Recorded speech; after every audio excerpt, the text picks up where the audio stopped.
Enteng and Randy are neighbors in Barangay Sipsipnget, where they have been living all their lives. Their house and lands adjoin each other, and their property line is separated only by a bamboo fence. Enteng and his family raise goat for sale.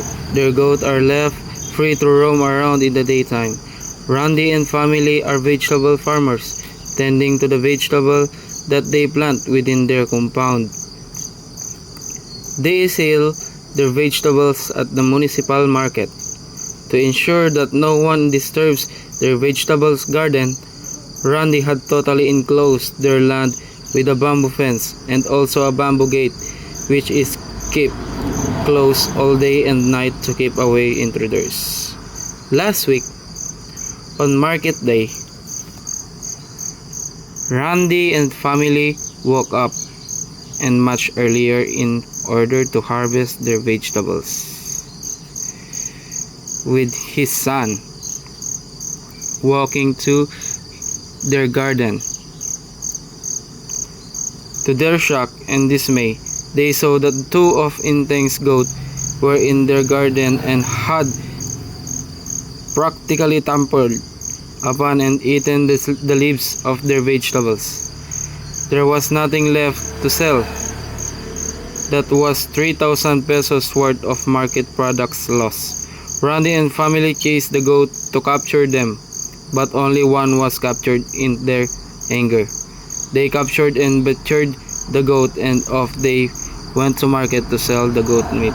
Enteng and family learned of the goats entering the compound of Randy and their subsequent killing and selling of his goat, valued at 3,000 pesos. Randy says that the goat of Enteng trespassed and destroyed their vegetables, thus they were deprived of income for that day. It was only right to kill the trespassing goat and sell it so that their income loss was replaced by the sale of the goat. Enteng says that it was Randy's fault for not securing their fence and gate, such that the goats were tempted to enter the vegetable garden. He says that killing of his goat deprived him of present and future sales. Good afternoon sa inyong dalawa. Anong may tutulong ko sa inyo? Ikaw, Enteng, anong problema mo? At anong may tutulong ko para sa iyo? Kasi Kap, ang aking kambing, kinain yung mga tanim ni Randy.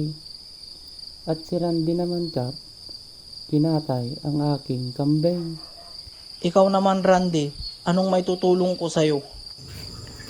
Ako naman Kap, kinain ng kambing ni Enteng ang mga pananim namin. Nasira lahat ng mga pananim ko at halos wala nang natira Kap. Wala na akong pera, kaya't kinatay ko ang kambing niya at binenta ko. And in the end, Enteng and Randy got along well, and their friendship returned and they trusted each other.